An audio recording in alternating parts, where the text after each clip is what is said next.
Okay, let's talk a little bit about some of the administrative stuff before we start with the remaining portion of today's lecture. So as we were stating before class, we have a Discord server just for this class. There should be an invite link inside of the departmental channel and inside the channel for this class in the departmental server. So go ahead and click on that. All relevant information, I think I'm going to start sharing in the Discord server as opposed to maybe Canvas. I'll try to put some stuff on Canvas, but I really want the Discord server to be an aggregate of where we go to communicate, to talk, and to be able to share things. I had earlier today uploaded the first 3 lectures online, and so I'll go ahead and give a link to that inside the Discord server so that it'll be available. And the same thing, the slides, someone was asking about having access to the slides that have been generated off of these primer PDFs, and those I'll create a link to share for the class and put that probably in the announcements channel of the Discord, and I'll do that after lecture today, probably once I get home. So probably later this evening, since this class runs from like 5 to 6:30. Oh, thank you. I was hoping to disable that waiting room. Let's check. I guess well, let's just go to the participants then. So I guess they just were in the waiting room that entire time. It's one of the unfortunate things. If I disable the waiting room and there's someone there, they're still there. But everyone else behind them automatically comes in. Okay, so with that said, you should have access to the videos through a link I'll post in Discord, and same with the slides.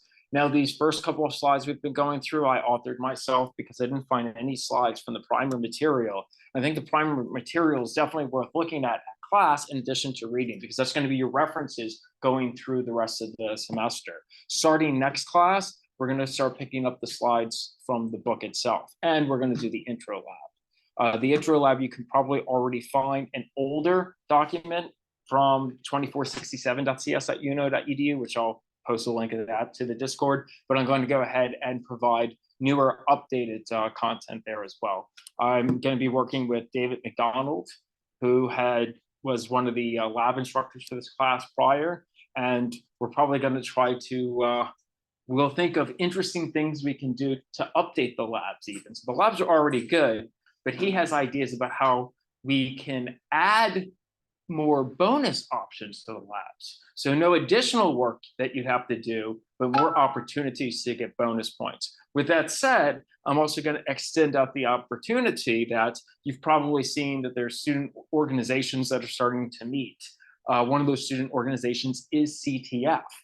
If you decide to join CTF, and if you are a quality member, that could result in bonus points. So I'll consult with the CTF officers at the very tail end of the semester, and they'll give me a list of the active members who they think should get special consideration in this class. So keep in mind that the CTF is most of the members there have gone through this class, and in fact, this was like a light bulb kind of watershed class for them to actually start going into cybersecurity. So I encourage everyone to go to the CTF events, at least the introductory events, just to check out the kind of activities that they do and the kind of competitions that they engage in.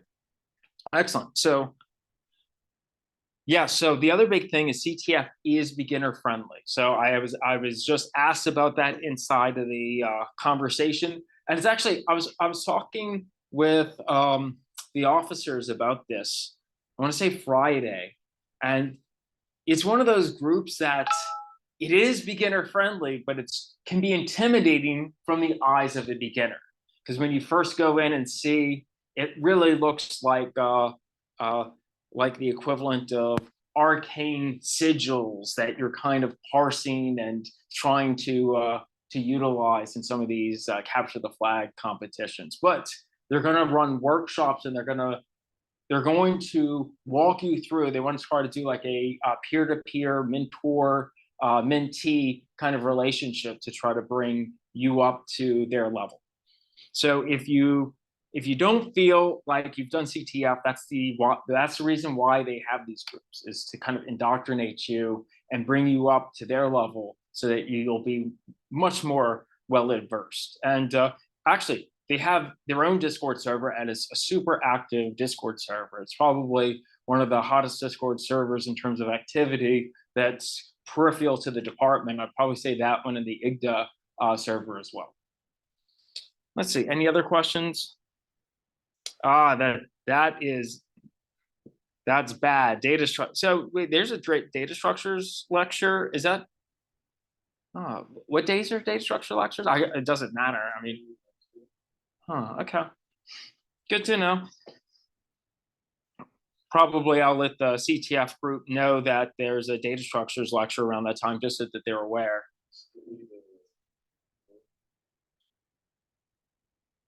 Now, Charles is an active member of CTF too, aren't you? You're not?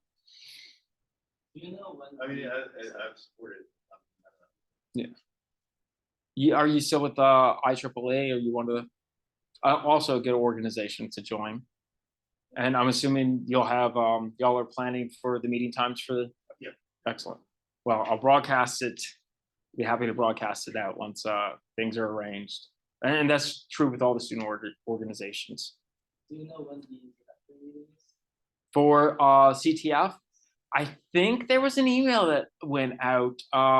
Unfortunately, I don't remember off the top of my head what the details are. Yesterday. So it's So all you need is a time machine and go back to yesterday to go to the first meeting. On Wednesday. Okay, Wednesdays. 3 to 5. 3 to 5. Okay, let's see.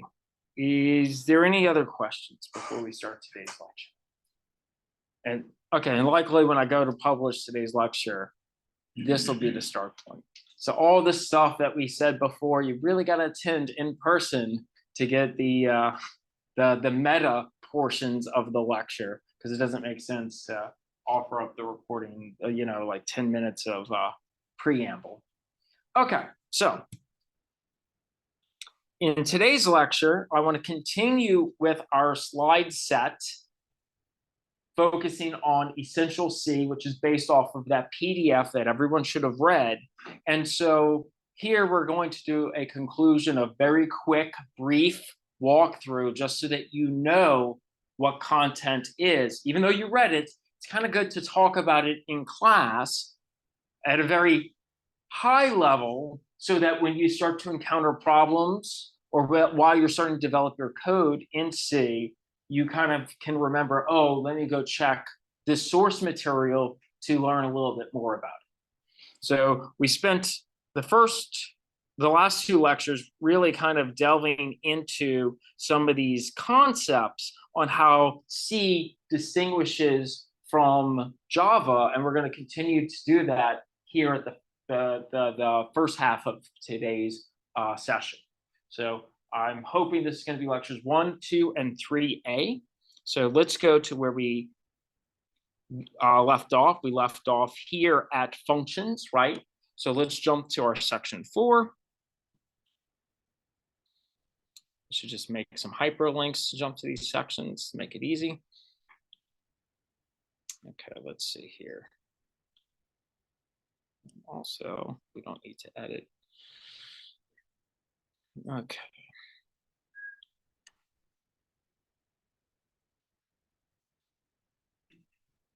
Okay. Yeah, we went really deep into the weeds with talking about pointers last class. Okay, perfect. So section 4, functions.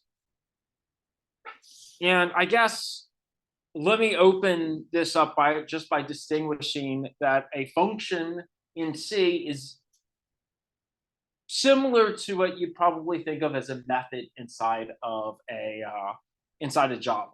Does anyone know the vocabulary difference on when we would typically use the term method versus function? That's right. So we call something a method when it's a member of a class. When it's its own entity, when it exists in like your global namespace, then it's a function. And so since Java is a objects first language, everything has to be defined inside of classes, which means everything is a method. So here we're really going to start looking at functions. Conceptually, functions are very similar to methods, though. So that means that the way we declare our functions, we're going to need to have a name, we're going to have a list of arguments, and we're going to have to define some type of return type, and then we have to attach to it some block of code that executes when we invoke that function. So all the same considerations you'd probably expect. So for instance, if we were to look at this sample function here, you could see in our function declaration, we can go ahead and apply, we have the static, we'll talk more about the static keyword, but you should already, some of the same rules conceptually on what is used inside of Java with the static keyword is going to be relatively consistent in C as well. So here we're going to have a static function. Typically our utility functions are going to be static. This is going to return back an integer data type, an int.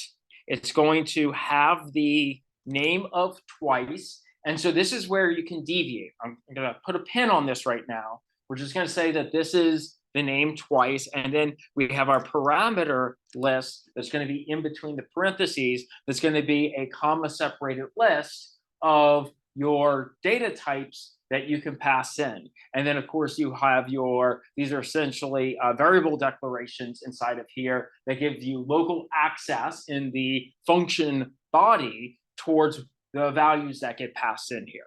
And then inside of our curly braces, because that's how we define our code blocks, we can then define the set of statements that we want to go ahead and define inside this function. And then a function can have the option, since this has return type, we actually have to return back a value.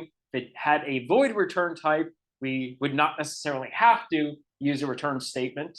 Although a return statement you can always use even if it's a void return type, but you would do no return, just the return statement with no data that follows thereafter. But that's not very common. You don't normally do that for fruitless functions. Okay. So this is pretty, so now I'm going to take and collect that pin that I put into my prior statement. There's one kind of convention that might be dissimilar and with C versus Java. So we know in Java, all of our methods, because they're members of a class, they start with a lowercase letter. That can be the case, right, in C, and it can also not be the case, right? You have different considerations for when to use the uppercase letter or not. So for instance, our main method that you'll see inside of our source code here will use the lowercase name, right? But in this instance, twice inside of the primer documentation, they prefer, at least for functions, to start with an uppercase letter. So just understand when you read through C code, sometimes functions, since they exist in kind of like that global namespace, kind of like how you might think of a class as doing in its own, as its own kind of data type, it can start with an uppercase. So when you see something like that, don't think it's necessarily like a constructor or like a class definition. It might just be a function, right? A function name. But again, coming from Java, you should be able to read the syntax relatively easy.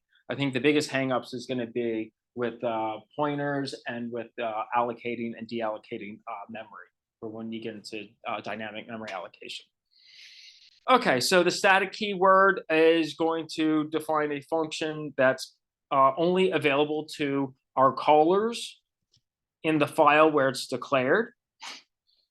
So here we're going to distinguish our static functions from those that are going to be our prototype functions.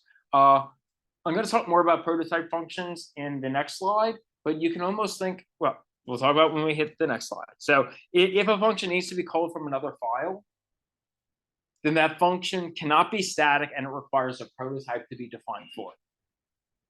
So conceptually, so here it gives us the ability to start thinking about this in terms of like encapsulation of the sorts. And we'll talk more about that when we talk about defining our prototypes and how conceptually our prototypes, our collection of prototypes, our header file that we make that defines all of the functions that another piece of source code outside could potentially use, it's going to look a lot like a interface or a lot like a set of abstract methods, right? So this concept that drove encapsulation and abstraction in Java was pioneered with this of these heading files, the header files, and the prototypes that we have in C.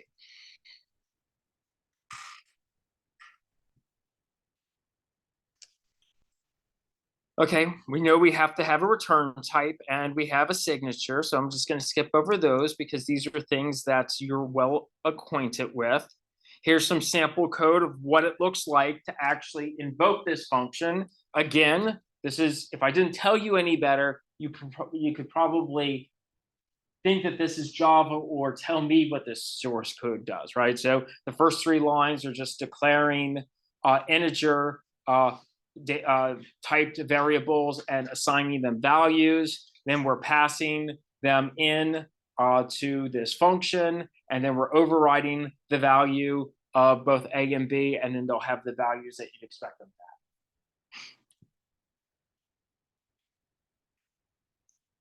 have. Okay, so in C, let's just take a moment to just talk a little bit about vocabulary here.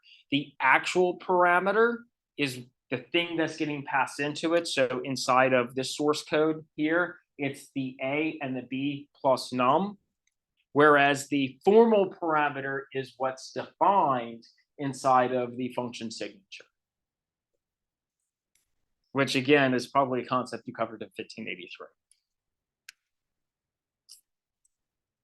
Okay, we talked already a little bit about how we pass data into our functions using our parameters, and in C, we pass by value and not by reference. You can pass by reference in C, but you have to be the one who manages setting up your pointer for your reference to go ahead and achieve that. And we're actually going to look at a little bit of sample code of doing like a swap between 2 different values in an array just to see how it's done wrong and how it's done right. Okay, don't care. I have a question. Sure. One after. This one? One after. This one? Yeah. Yeah. So whenever we want to do like a C code and like something like that, do we always have to do twice and then some brackets? So what's happening here is, let me go up a couple slides even earlier.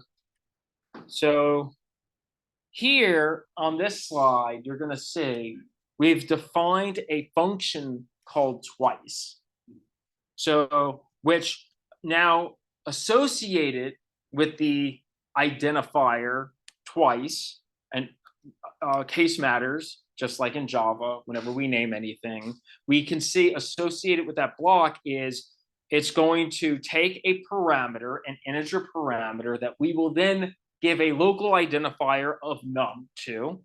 So here we're going to take num, we're going to multiply it by 3, and then we're going to save that into a local variable called result of data type int.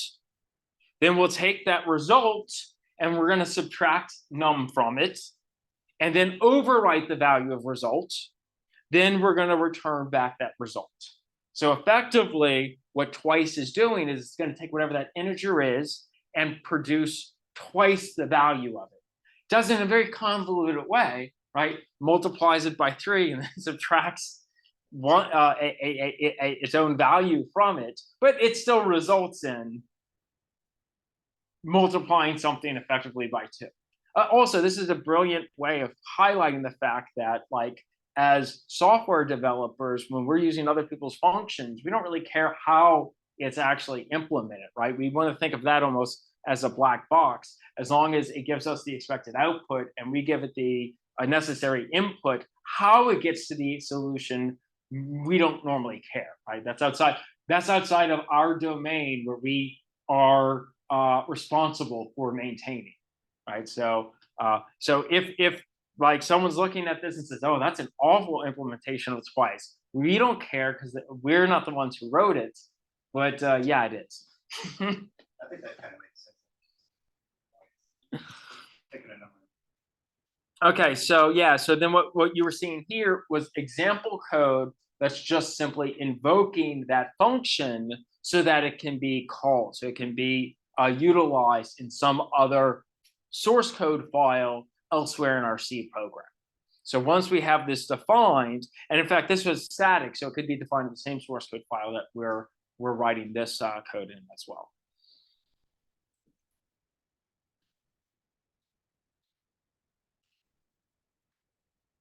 And we will get a chance to write a little bit of C code in the intro lab. That entire point will be to write some C and to get through the submission process, because someone was asking me earlier about whether they can use some software to interface with GitLab.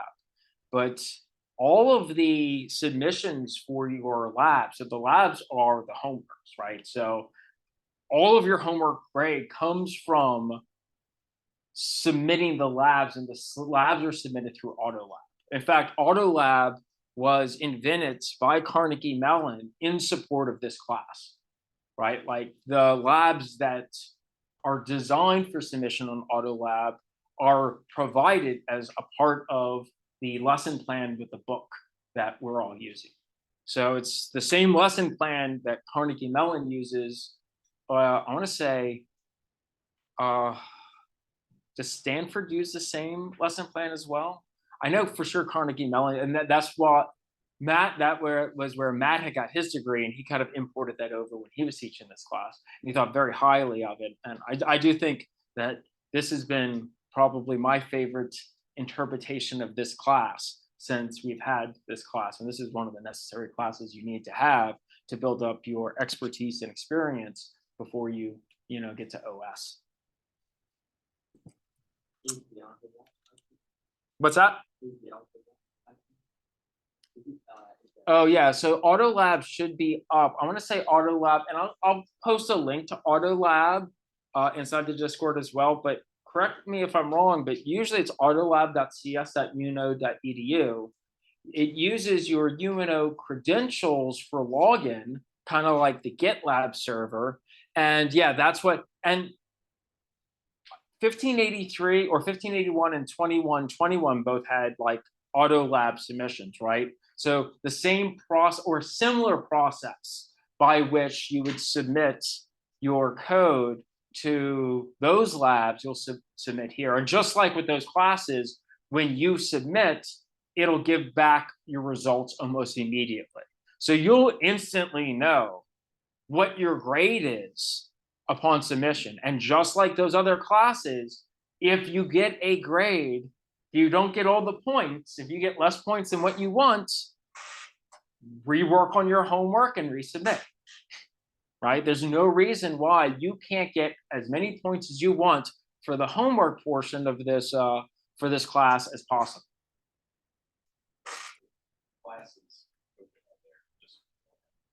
Okay, perfect. And then I'm going to coordinate with David and David. Awesome. So David Pace and David McDonald about getting the labs up and running and getting those dispersed to you. Okay. Let's hop into looking at distinguishing between pass by value and pass by reference. I'm not going to speak too deeply about the concept behind that, because I believe you've had lectures in Java 1 talking about the difference between that. So let's see how we can achieve that inside of C. Let's first look at this bad example that does not work with swapping. And it's because, again, the default behavior is that inside of our function, we're going to pass the value, but not where that value resides necessarily in memory, especially with primitive data types. It doesn't really reside anywhere in memory. Here we're going to define a swap function, the return type is void, right? So the action is just to swap two values, where our two values are going to be represented as integer data types. So we'll have an X and a Y inside of our parameter list there. Okay, inside of our function body, the first thing we're going to do is declare an integer variable called temp that will hold a value while we're doing the swap, right? Like swaps are writes are destructive actions, right? And so if we have two things in memory and we want to swap the values at those two places in memory, right? Well, we need to hold one temporarily while we overwrite the other. Otherwise, you're going to have two duplicated values, right? And again, like a physical realization of this problem, I think, is with the towers of Hanoi, right? Like, wouldn't it be so easy to actually solve the towers of Hanoi problem if you didn't have to worry about putting one of the layers at any given time? You could just instantly just invert them, but that's not the case. Okay, so we have our integer value for temp. Then the first thing we're going to do is we're going to take that X value and we're going to save that into the temp so that we can override X with the Y value and it's not lost because it's at the temp value. And then I'm going to take the temp value and I'm going to overwrite the Y then, right? So conceptually, this is what a swap, this is how you do a swap. Now, when I go and try to use this implementation using these lines of code at the very bottom of the slide, notice I'm going to make an A and assign it 1. I'm going to make a B and assign it 2, and then I'm going to swap between A and B. Well, what's going to be the value? Does everyone see why this does not work? Because the only data that's being overridden is the local variables inside the function, and it doesn't mutate the values of the variables outside of that function, right? Because we're passing those values by value itself and not a reference to the variable on where that value is being saved in memory for us, because that's the thing we really want to swap.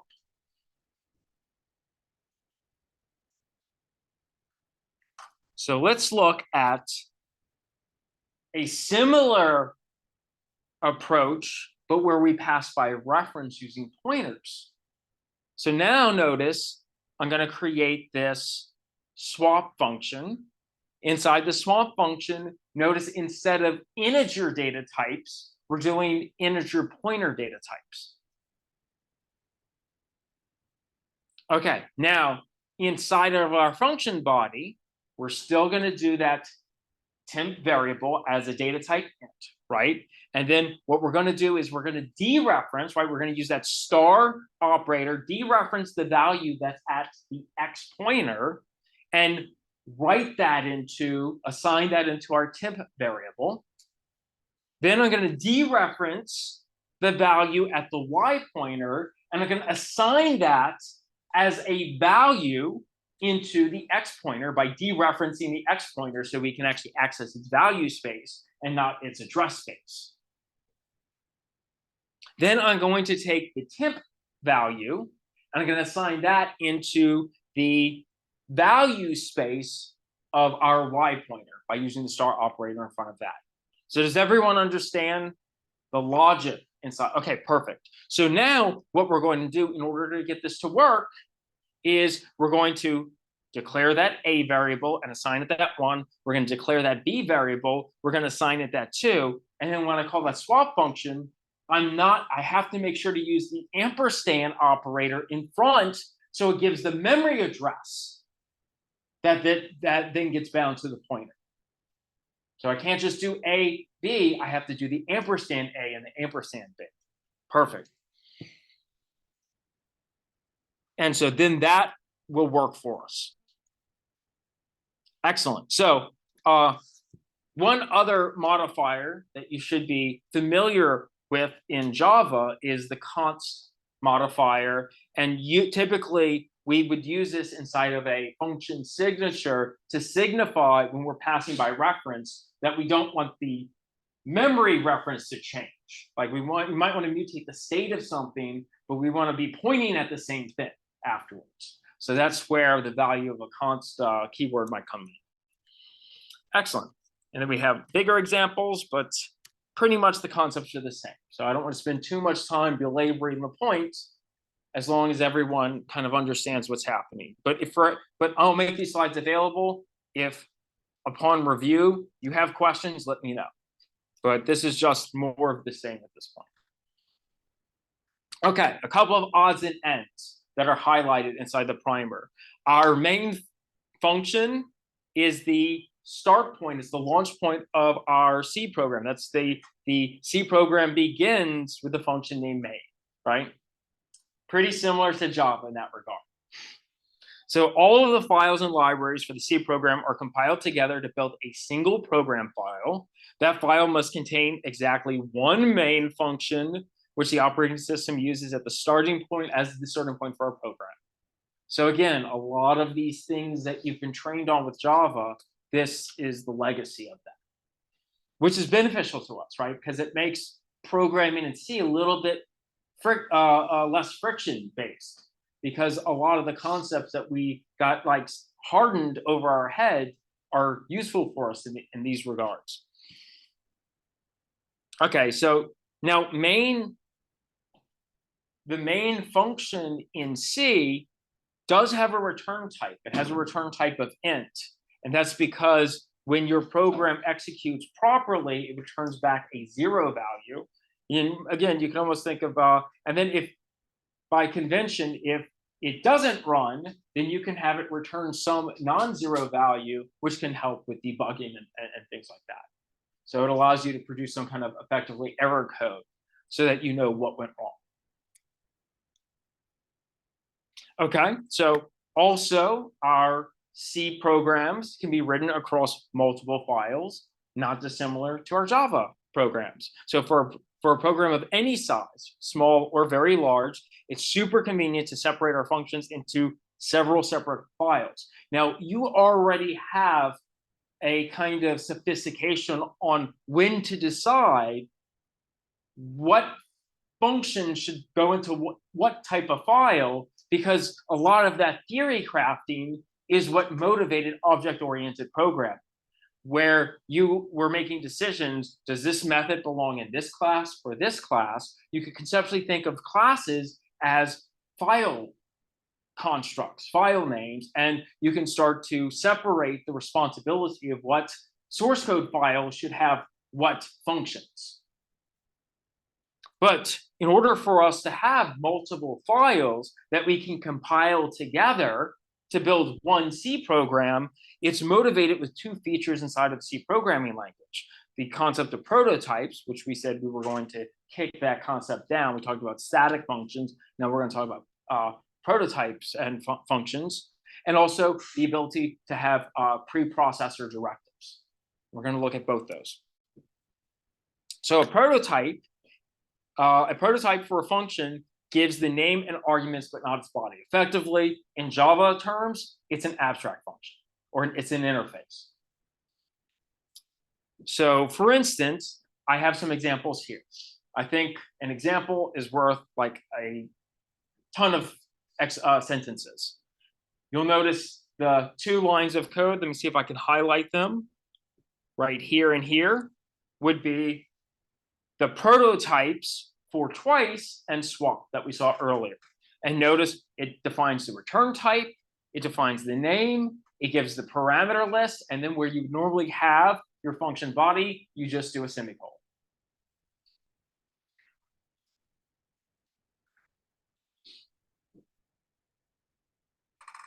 Okay, so static functions don't have prototypes. Static functions are designed for the same source code file that they've been defined in. If you're defining a function that's designed to be used by other source code files, then it has to have a prototype. And if you have a function that's supposed to be non-static, it should have a prototype. You put your prototypes into a file, so it looks just like an interface. It's essentially your function signature without the body, inside its own file that uses the extension .h. And so .h highlights that that's our header file instead of our C file, which is our implementation files. So it's our interface file, effectively, that other source code files, other C files can go ahead and include to be able to go ahead and say, oh, I'm going to access functions. I'm going to access these functions. And so during compile time, it knows to check the type of the parameters and the name and the return types to make sure everything is legal. Because again, the idea is that you don't want, it's an easier way if you use a prototype as your prototype for saying, is my code valid? As opposed to trying to import it all and compile it all at once, right? You want to only compile in piecemeal fashions. And we're going to see that especially when we start talking about like make or CMake as a tool to be able to build out our applications. Okay. Let's see. And so let's talk more about the preprocessor. So that's prototypes. The preprocessor step happens to our C source code before it's fed to the compiler. So it will, before it compiles it, it allows us to do some actions that occur. And so our preprocessor directives are prefaced with a hashtag. So what will happen is the compiler will go through and any of these special keywords that are prefaced with a hashtag, it'll execute first before actually compiling our source code. So some of the important ones that are worth knowing about these preprocessor directives, you have the hashtag define, which allows us to effectively create a symbolic alias between these two terms. So like hashtag define max 100 means we can have max inside of our source code, and whenever max appears, it would have the value of 100, right? It's a way of eliminating magic numbers, right? Of giving context to constants inside of our source code. And it's true not just with the integer value there. We can also do a string, right? Okay, we have hashtag include.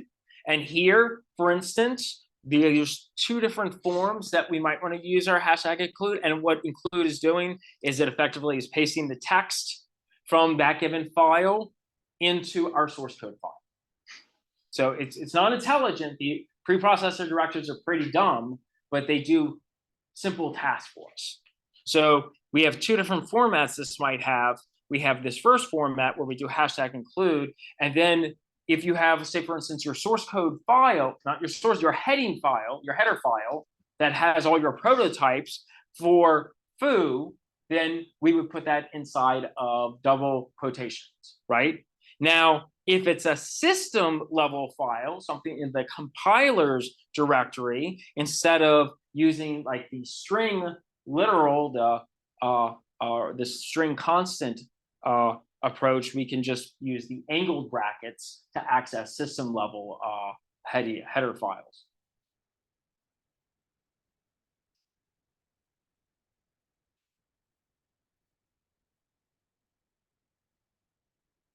Okay, we already mentioned this briefly, but again, when we go to produce code and we're creating functions that are intended to be used outside of our source code file, then we want to make a header file that just has those prototype definitions on there. And so we would import those prototype definitions in our other source code files, not the C file.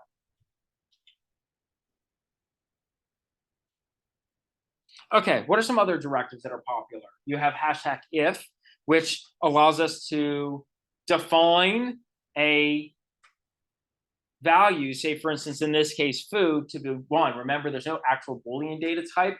Boolean resolves as if it's a 0, it's falsy. Any non-zero value is a truthy term. So in this example, if we set food to 1, then whatever lines of code are inside that if portion of that directive, that preprocessor directive, that will be compiled, and everything out of that, anything associated with the else, would be disregarded. Or if I set that to 0, it would be the inverse of that. So again, this is usually, this kind of stuff is for when you go to compile and run this on particular systems or whatnot. So a good concept of when you might use this is maybe there's some setup calls you do if you're on an OS X machine versus a Windows machine versus a Linux machine. You can toggle your define there, and then your initialization, the block of code you're going to use is going to determine based off of what you selected there.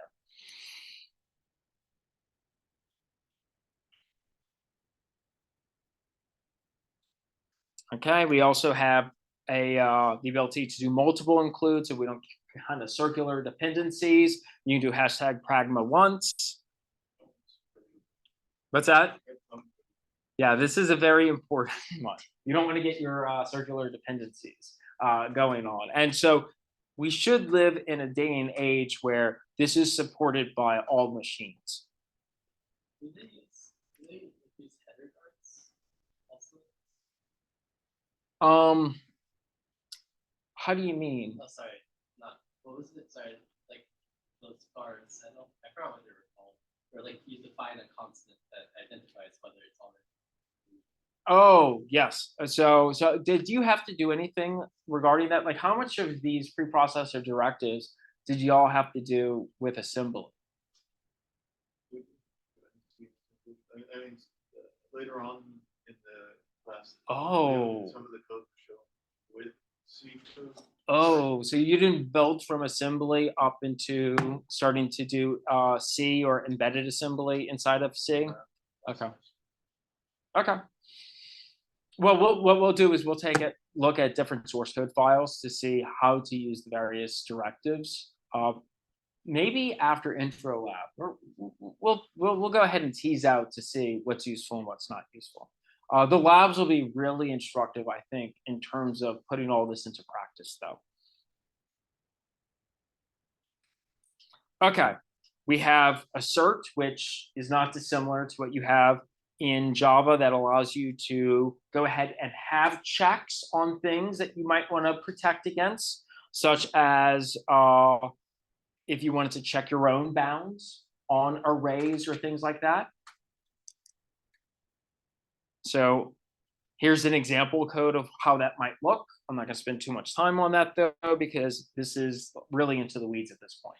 Like before actually ever pinning out hello world, this is just we've created a mountain of data. So we're going to kind of skip past some of these concepts. Okay, let's just jump into section 6, the advanced arrays and pointers. And so the highlights I want you to take from this particular section is going to be that fundamentally arrays are akin to a pointer at the beginning point of a contiguous block of memory.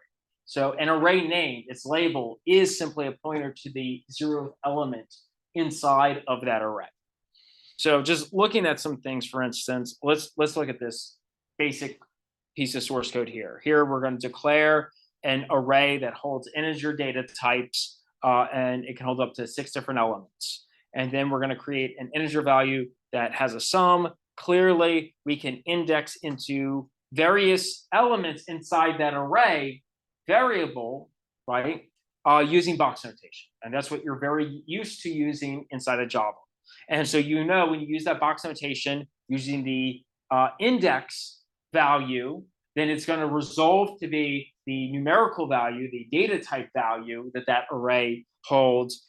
And then we could do like this arithmetic expression, which will resolve in producing a sum. Super simple for you using box notation.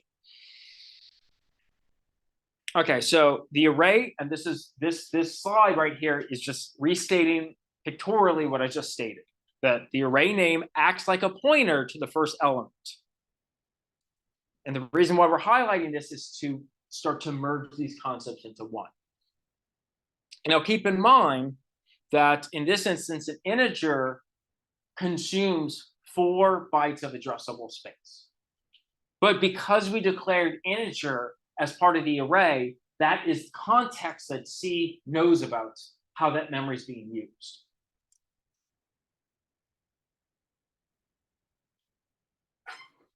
So we can, this is this is a big slide, but really the important part of this slide is this. You can get the address of an nth element starting at the 0th element by simply adding from the starting point whatever number you want to access times the number of bytes your data type is, right? So if I want the 3rd element and each element is 4 bytes, then this will tell me what the exact addressable space is. And I'm willing to bet you had to do this in assembly. Excellent.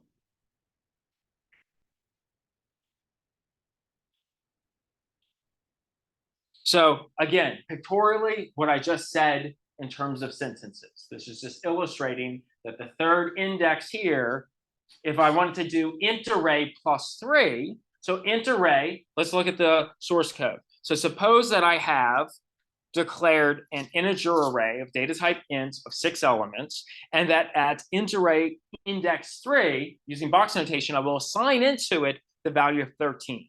Now, what we've done is we've reserved a contiguous block of memory that allows us to hold up to 6 values, right? But the only one we've actually set to be meaningful, the rest of it's just garbage that's in memory. The only one that's meaningful is at the index of 3. So if we want to think of int array, the name itself is a pointer.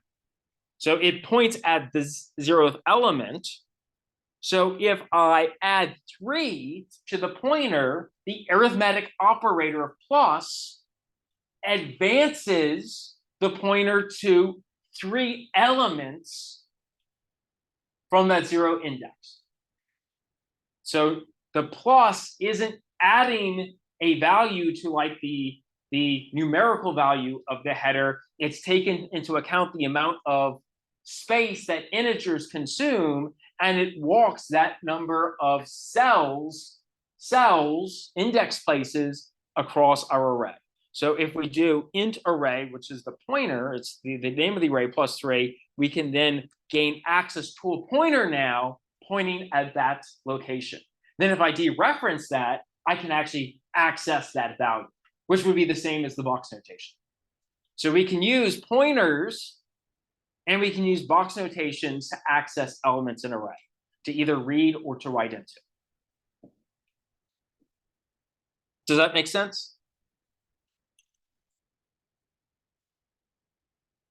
So that's just a special thing. Now, again, this is one new rule that you probably already knew about. We already had special rules for the plus operator in Java, right? It acted differently, whether it was a numerical data or whether it was mixed data, like for instance, text data when it becomes concatenation. So this is just another element where you understand if it's in the context of a pointer, the plus operator takes the context of the pointer in consideration. And this is just illustrating that we can do the equivalent of our box. So the only distinction between using our box notation is that it produces a value, whereas if we use the pointer and addition, it's going to produce a pointer. It's going to give us a reference to where it is in memory. So just understand that's like a small level of indirection, but that's it. You can then dereference however you want and then gain access. Okay, this is all just saying the same thing. That this here, right? This is the memory. This is a pointer, and then we use a star operator to dereference is the same as this, using the box notation. Okay, don't care about that. Okay. And here are just some examples, some various examples of things we can do and we can't do. And clearly, one thing you don't want to do, the biggest interesting thing about these examples is the very last one. Don't use box notation on side of a pointer in this way.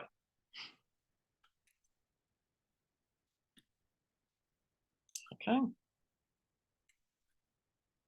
And a lot of this we've already talked about. Okay, let's talk then. let's push this concept a little bit more so. If we're making the statement that array names are effectively pointers to the 0th element, let's talk about how they're not simply just a pointer. The array name is constant, which means you can't change what it's pointing to, right? It's protected. So what does that mean for us? Well, let's take a look at some source code so we can kind of explain it by an actual kind of technical process. Suppose here that I have this integer array called int that can hold 100 elements.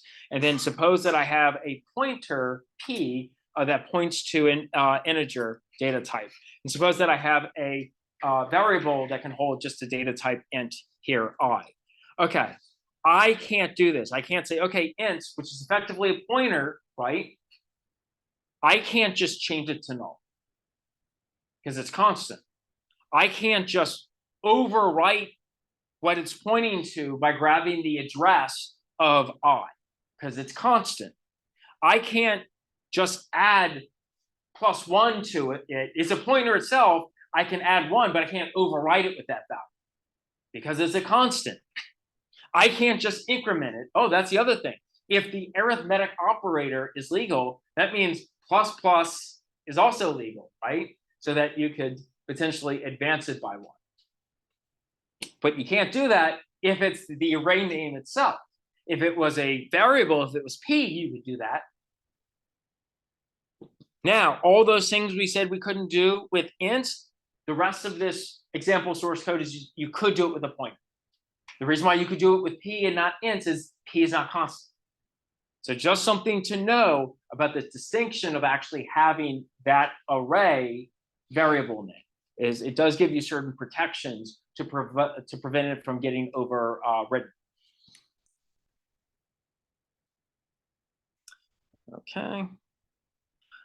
Okay.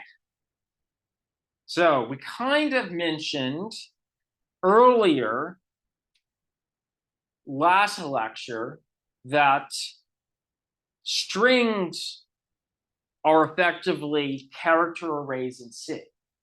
And character arrays, like all other arrays in C,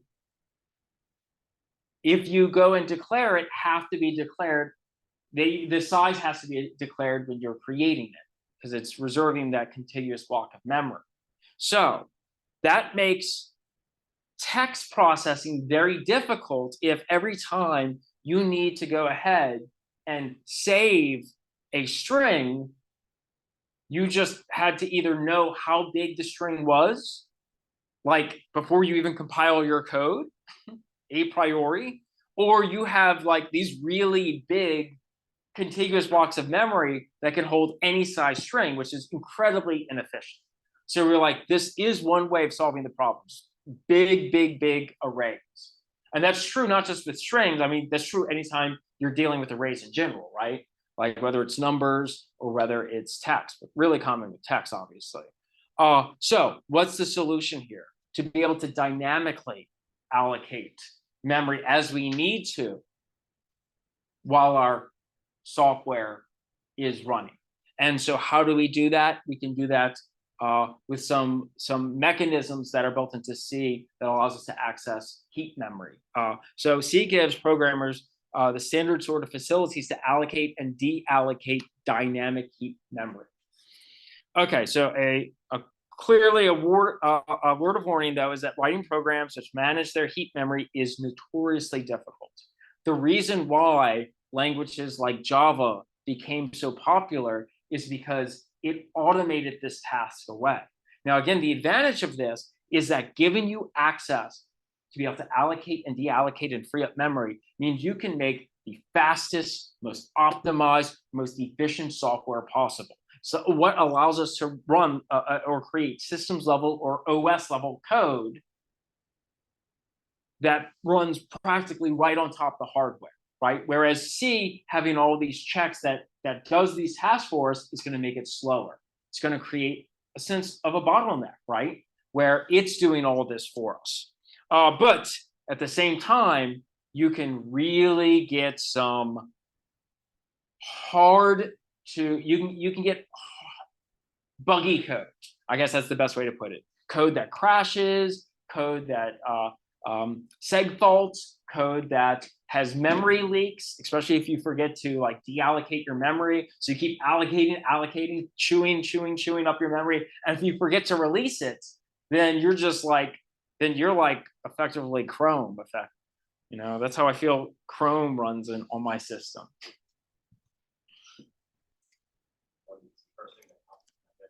Yeah, me too.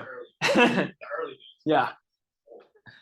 And just a quick note, when we're talking about heap memory, just like there's a primer for Essential C, just like there's a primer on the Linux stuff, there's a primer specifically for pointers and memory. If you want to go ahead and read more about it, the resources here, it's not required for this class, but if you just want to go ahead and give yourself some additional readings, I have it cited right there.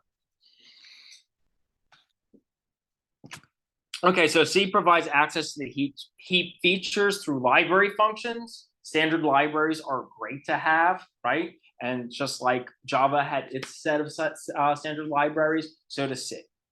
And so the prototypes for the functions are in our file. And remember, for system files, when we go to include those, we'd use the angle brackets. It's going to be inside of std.lib, short for standard library. And of course, we would include the header file to go ahead and import these functions so that we can have access to them.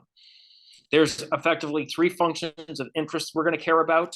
The malloc function, which is going to be used for memory allocation. Again, I'm not going to spend too much detail. We'll learn more by doing, but this is just giving you ideas that this stuff exists. So this is an existential conversation we're having. We'll have free, which allows us to go ahead and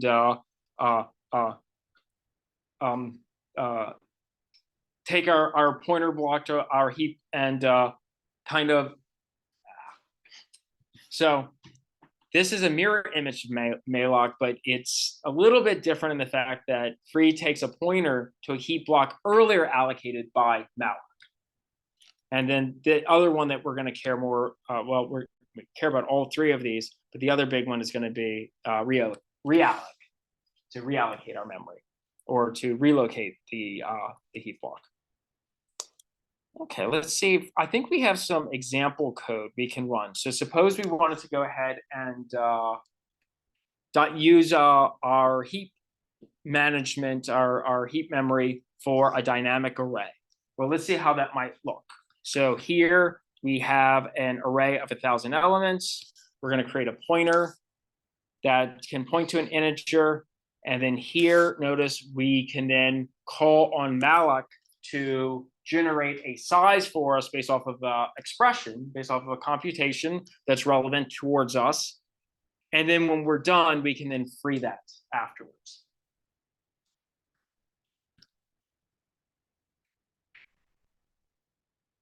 And in the same vein, let me jump to strings, because this is going to be a really big use case for them as well. Suppose here that I have I'm going to include from the standard library or the standard set of functions from our system, string.h. Here we will create a function that's going to return back a character array, which is pretty much what a string is represented as. We'll call this make string in heap, which will allow us to pass in a pointer to a character. And this is going to be right here where we're going to allocate the memory for the string we need. And notice we're going to do +1 to also include the null character. And notice with this function, since the idea is that we're allocating the memory at this point, we don't want to deallocate it because the idea is that we want to return that string we just created, right? So somewhere else in code, if we don't take care of this, could result in a potential memory leak.